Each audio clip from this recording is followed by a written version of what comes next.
Class, this week we are going to be talking about phonological development.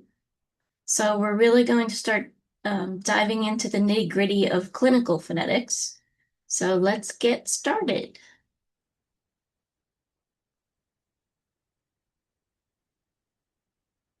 Okay, so the first thing that I wanted to talk about was how infants perceive speech sounds. So first of all, infants have to learn how to segment the individual sounds from the incoming speech stream.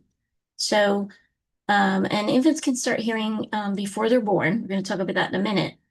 So they're hearing this continuous stream of sounds, and they have to be able to go from conversational speech, which we've talked about can be quite fast. And sometimes we shorten certain sounds and produce allophones when we're talking in conversational speech.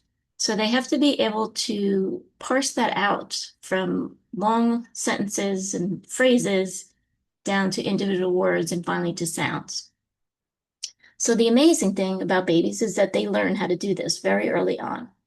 And there's a video posted in this lecture that I highly recommend that you watch. Patricia Kuhl is a researcher who's done a lot of research about how infants perceive sounds, and she does a really good job explaining how children use statistical learning to learn language. So they have to be able to find the individual sounds, but they also have to learn how to perceive what sounds are relevant. So this is when they perceive their native sounds of their language. Um, as I just mentioned, they also have to perceive which sounds are the same sounds even when they're produced as allophones. So in addition to perhaps different dialects, we have sounds that, such as the vowels that become R colored or rhoticized when they're next to the phoneme. We have sounds that become nasalized when they're next to a nasal consonant. We've talked a few times about how our stops can be aspirated at the beginning of a word, but not aspirated at the end or when they're combined into a consonant cluster. So they're still the same sounds, so you have to be able to perceive those subtle differences. Okay. So as I mentioned, babies can actually hear in the womb. This is very exciting because once they come out of the womb, they are able to perceive speech sounds very quickly, and especially they're able to perceive their mother's voice. So, more than any other voice, a mother's voice will actually activate the region of the brain that is specialized for speech processing. Um, this sound of mother's voice is the most intense acoustic signal that they are able to hear when they're in the womb. So they're very attuned to their mother's voice, attuned in that they recognize it, but also that it jumpstarts speech processing neurologically for them. Um, so children are born as you're going to hear in this video, children are born as citizens of the world. So they can discriminate any sounds initially until they learn the sounds of their native language. So what ends up happening is their brain starts to fine tune to their native language. And this is a good thing. When babies are born, they have many, many neurons and many, many synapses. And what ends up happening is their brain has to prune those down so that they can concentrate on what's important. So in this pruning process, one of the things that happens with speech processing is they really narrow down on their native language. And this happens very early on in the first year of life. And what ends up happening is it isn't that they lose the ability to learn a second language, but it becomes a lot harder as you get older, as we're going to see in a graph in a minute. So one of the ways that children perceive sounds is by watching the speaker's mouth. So this is another shift that happens early on in the first year of development. So when babies are born and they first are gazing at their caregiver, they're gazing at their caregiver's eyes. But they make a shift at about 6 months and start looking at their caregiver's mouth. And then by 8 months, they are really concentrating in the mouth. And this coincides when we're starting to hear children make more and more sounds. What ends up happening is once they start to perceive their native sounds, by the time they're a year old, they are no longer paying most of the attention to the mouth.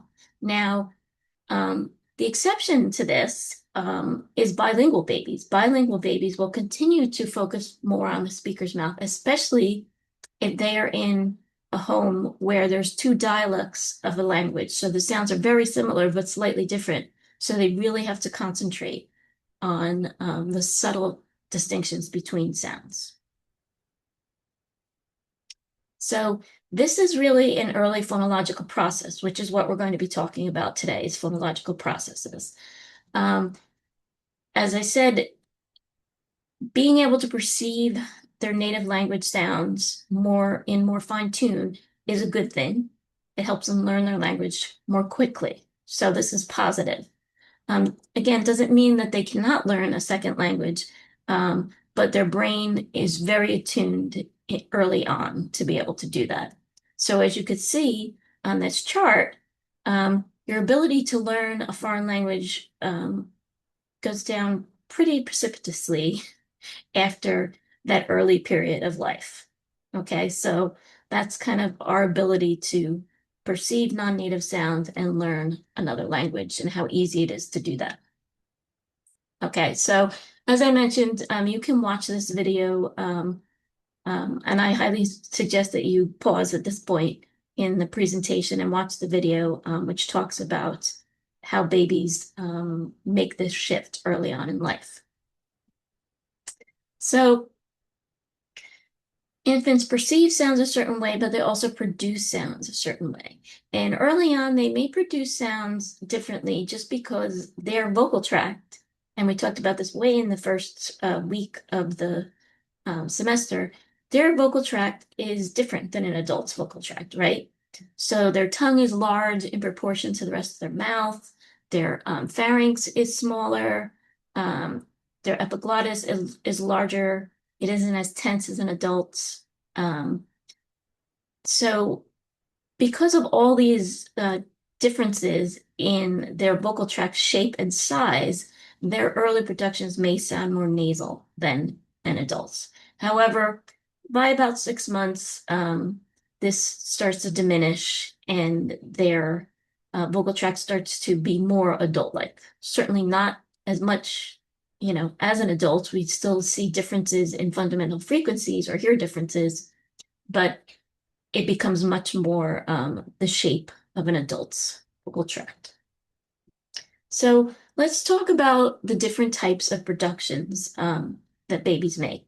So initially they start with crying and what we call vegetative sounds. So that would be things like sucking sounds and burping sounds when they're eating.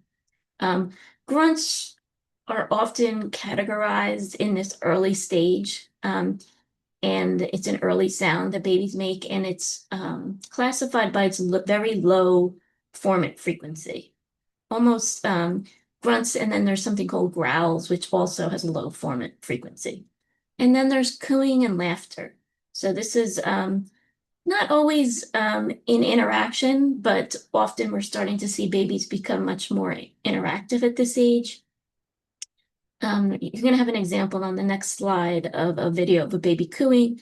Cooing is when we're really hearing those vowel-like sounds.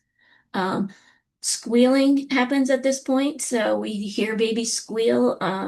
This is really at the other register from growls and grunts, which are low formant. This is very high formant frequencies.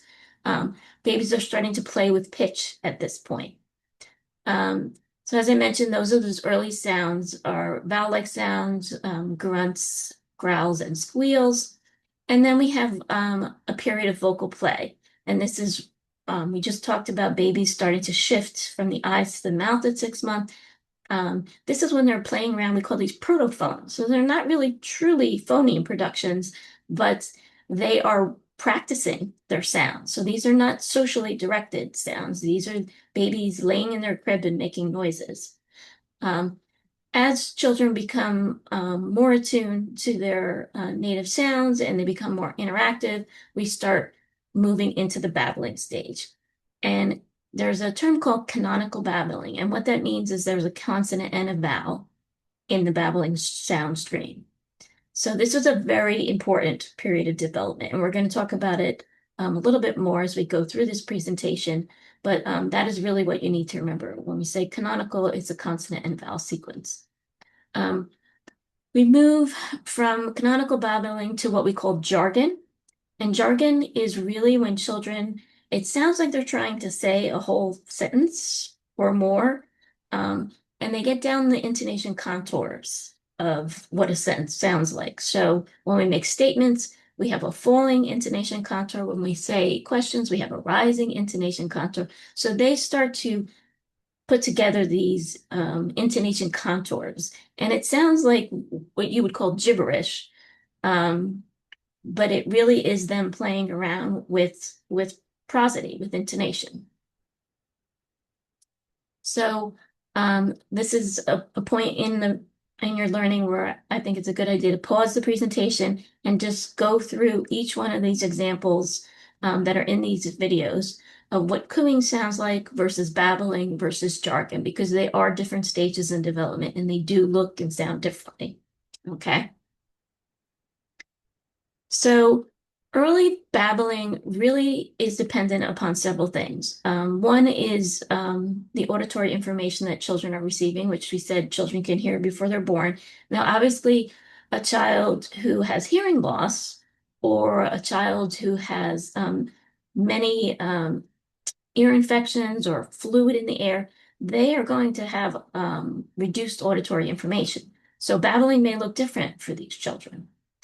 Um, Early babbling is also dependent on how they can perceive different sounds. So we talked about this already, is them being able to really narrow in on the different sounds of their language or languages if they're being brought up bilingual or trilingual or multilingual. Um, and it also relies a lot on just their general maturing process. So we said that their vocal tract is not as mature as obviously an adult. Um, all these skills develop as children are moving through this developmental phase, which is a very quick developmental phase. As we said, this perception period is happening very quickly in the first year of life. And then ease of production. So I talked a lot about ease of production last week when I was talking about how children will take the path of least resistance when they're learning sounds. And they will produce sounds, for example, they'll produce consonant and vowel combinations that are close in the same, that are produced in the same part of the mouth.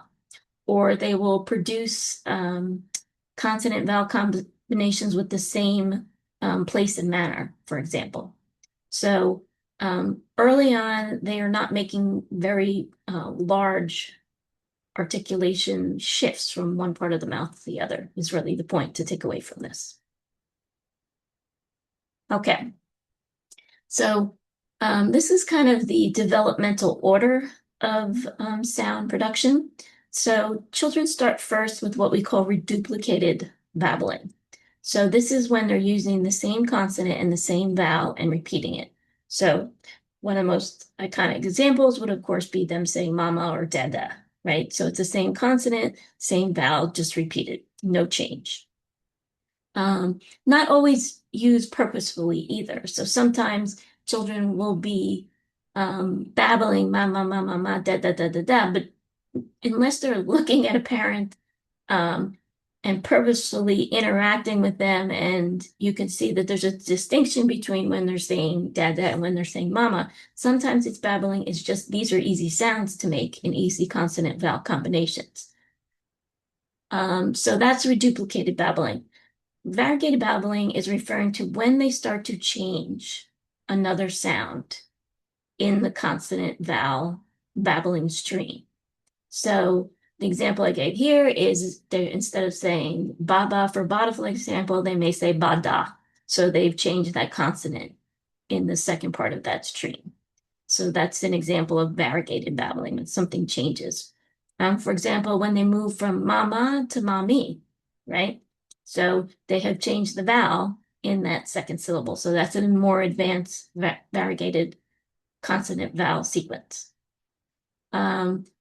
Infants initially start out producing single syllable words, which would make sense before they move to multisyllabic words. So vowels, consonant, vowel shapes are the most common. Um, they can produce consonant, vowel, consonant shapes, but final consonant, leaving the final consonant off is a very common phonological process that we see. We're going to talk about that a little bit later on. So lots of times we say that babies aren't closing syllables. They're not putting that syllable on the end. And we know when we talked about our syllables in that lecture, we talked about how onsets, the initial syllable, are preferable to codas, the final syllable, right? Um, we also have talked about sound development in general, phoneme development. So we know that those stop sounds and nasals emerge first in sound development. We also talked about those corner vowels emerge first, and that is in your reading this week, which vowels develop first. Um, Even though those corner vowels develop first and then we move inward to some of the more subtle, what I would call like the short vowel sounds versus the long vowel sounds, babies also use those central vowels pretty frequently. And we talked about that last week, that that is kind of the path of least resistance. Um, you don't have to round your lips. They're often not tense, so they're easier to produce. Okay, so just a reminder of the corner vowels in this diagram. So E, U, and Ah are the ones that develop first. Okay, and then as I said, frequent use of the central vowels as well.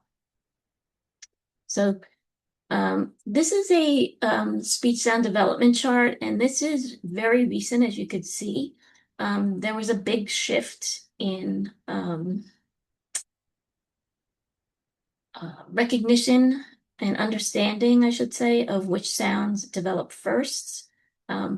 So this is pretty new and in some cases somewhat controversial because what it's basically saying is really by 5 years old, children should have a lot of sounds.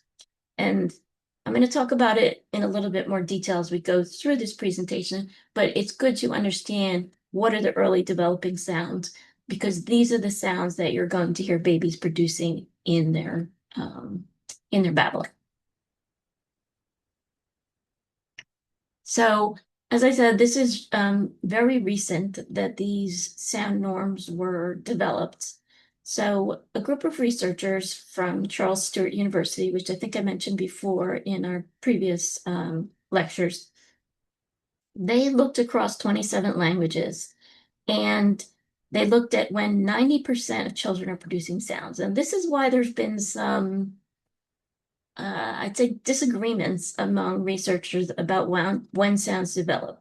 Because sometimes we're looking at averages, so when half of children produce a sound, sometimes they're looking at when 75% of children can produce a sound, and then other studies are looking at when 90% of children producing sounds. So that is one of the reasons why you will see different norms based on the source because they're measuring things differently. So they measured it, they looked at all these different languages and they looked across these studies. So they didn't create new research, they looked across the existing work and they developed this group of norms. I put a chart in your previous lecture last week, which was taken from their US English norms only. And we used to talk about the early eight, the middle eight, and the late eight. And some people will still refer to this because it's still out there and some people feel that it's still viable. This group of researchers kind of categorized the sounds differently. So we went from early, middle, late eight to early 13 to middle seven to late four. So that's a big shift. And what it means as a clinician is that you would be treating children earlier for sound disorders because we expect them earlier. Whereas before you might have looked at the sound norms and said, well, we don't expect this sound to be developed until they're this age, so we're going to give them time to catch up. So now we want to perhaps treat sounds earlier that we would not have normally been treating on our caseload. So that is one of the reasons why it caused so much controversy.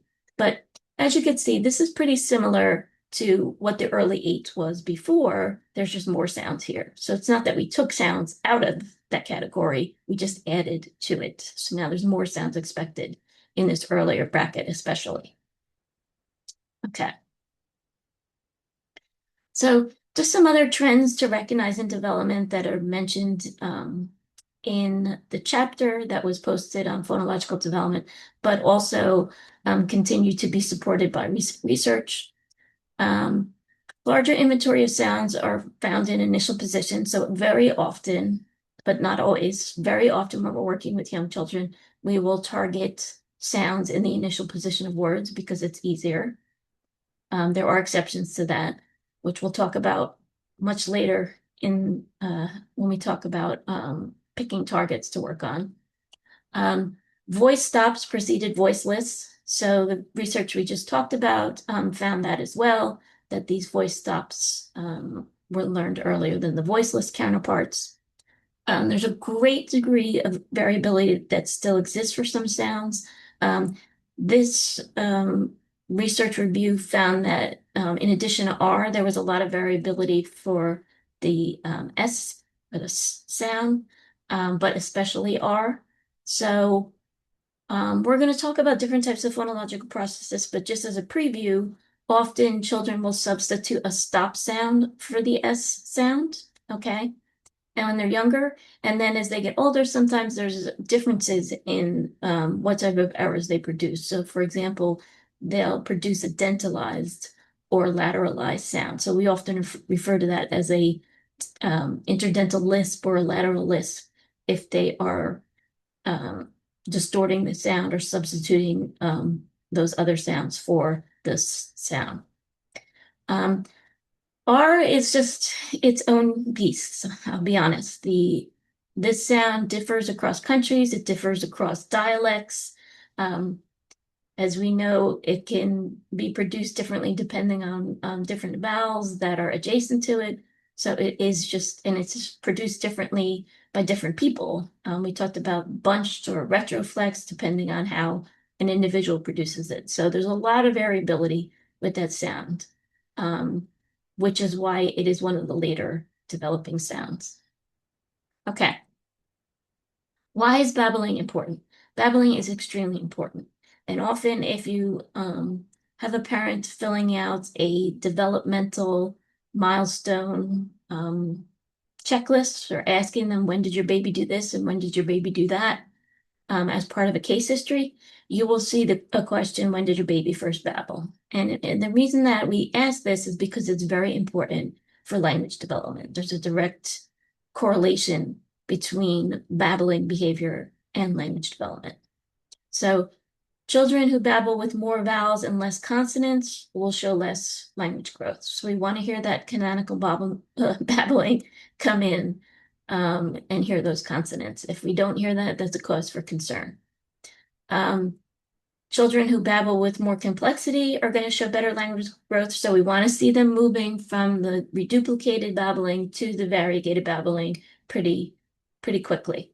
Okay, so that's important as well. Is that vocal play is happening and they're changing and using different sounds eventually within those consonant vowel syllable streams. Children who babble with diverse consonants show more language growth. So kind of the same idea that they're changing consonant and vowels within the stream, but they're also changing, trying to use different consonants. So trying different placements when they're producing consonants. Children who demonstrate canonical babbling between 5 to 10 months are on track for typical development. So really the critical window is before 10 months, so very early on. And this is pretty consistent across languages. Obviously, not all languages. There's always going to be exceptions in the world. So very unique languages when we look at the entire world, but it's pretty consistent across languages, this onset timing, this critical window before 10 months. Okay.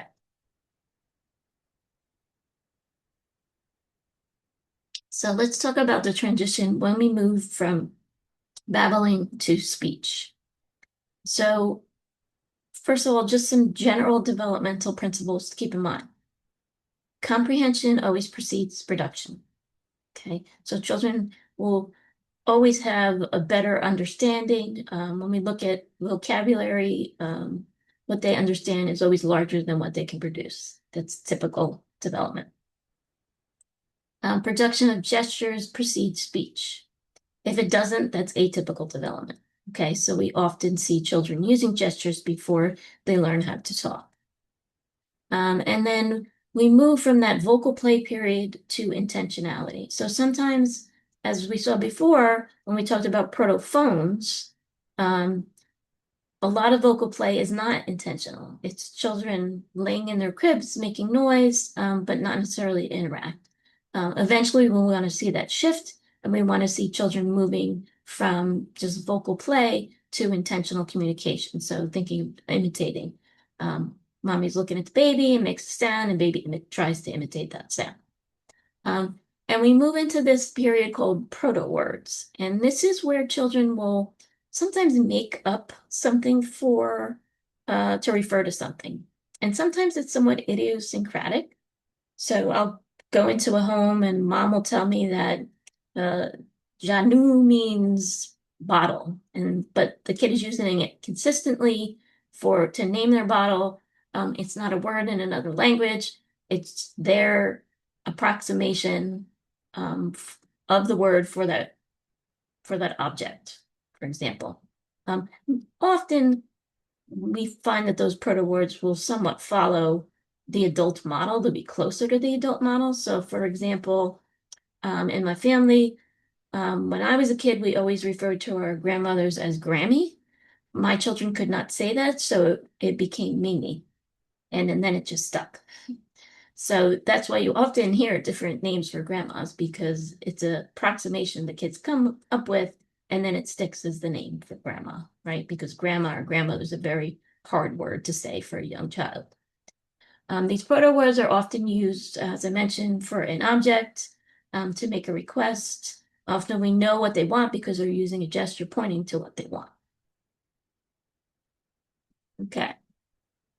So children are really, when they're first kind of learning about the phonological system, okay? So their brain is organizing this information, because that's really what we're talking about. Phonology is really about recognizing patterns. And that's initially for children recognizing patterns and being able to imitate those patterns. But also when we move and talk about phonological processes next, we're always referring to patterns of behavior. Okay. And this is how the babies organize it in their brains. And then when they start to produce it, it's in these patterns. Okay. So as I just mentioned, word shapes are often similar to the adult models, but not necessarily always the same because they're still learning how to create these sounds. And even their early word forms may be similar. So I just said they may say, I think I said it, baba for bottle. They may say wawa for water. So they can't quite get to the adult target, but they're trying, right? They're close, and we can recognize what they're saying. Often, if they're pairing a gesture, that makes it a little bit easier. So we have this early period where children are, organizing their phonological system. They're imitating models. A lot of words they say are not produced accurately, which is typical. But once they really start to learn about words, and start to develop a sizable vocabulary, that's when we see that a reorganization happens. And the reading of the book mentioned 50 words. They said it's kind of arbitrary. I would kind of argue with that comment. I don't really think it is arbitrary. I think there's a lot of research around language development that points to that as being a pretty significant milestone. And the research behind why it's important. So sometimes we get into the situation with researchers who study sounds are not necessarily the same researchers who study language. So there's not always agreement. But I would say that 50 word acquisition is very critical, and we're going to talk about that now. So yes, there is variability early among children in development. However, this is why I'm saying I don't necessarily agree with that comment in the chapter. is that there's a lot of replicated research and normative evidence that finds that the standard deviation, so variability among children, is pretty high until children are about 18 months old. Okay.